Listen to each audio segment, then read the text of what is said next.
Welcome to the Daily Jing for Wednesday, May 20th. Here's the quote of the day. Praise those of your critics for whom nothing is up to standard. Dag Hammarskjöld. He was a UN secretary in the 50s. He died in a plane crash. He wrote this remarkable book called Markings, which you should definitely take a look at. Let's go to the schedule. Today is let's go to the second week. Today is Wednesday. The reflection invitation is due, or finally due, by tomorrow, Thursday. Then the final draft will be due by Saturday. So I'll be looking at your rough drafts tomorrow and putting comments into them, and then the final draft will be done on Saturday, and then we will start the familiar essay on Friday, and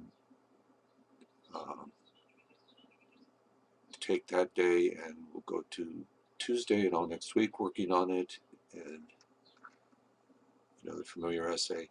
So let's look at these notes for a minute on the reader, on the reflection invitation. You should have looked at these already, but I want to talk about some specifics here. So there are 3 steps in this assignment. In a nutshell, they are a predisposition to be a writer. This is from Green.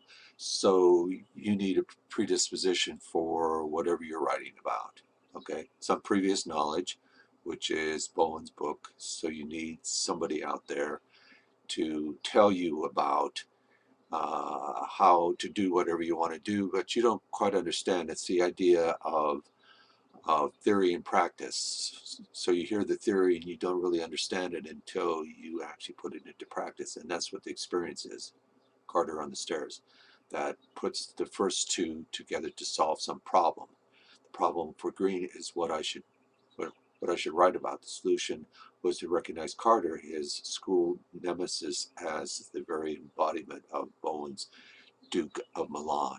Okay, so I've gone through a scenario here with a runner, and so look at this, but I wanted to point out something down here at the beginning, or I'm sorry, down here at the end. So how many of you are saying, I can't think of anything like this that conforms to these exact parameters? Well, most of us can't. That's the dirty little secret of Green's method. He didn't have Bowen and Carter in the same moment either.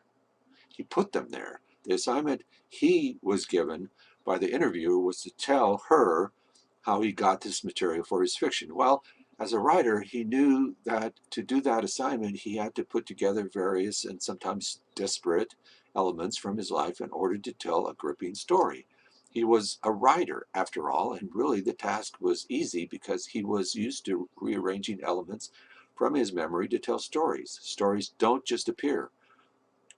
They're not recovered from memory. They are made. That is what I want you to do. Rearrange the elements of your life to tell us a story, a myth of how you solved some problem.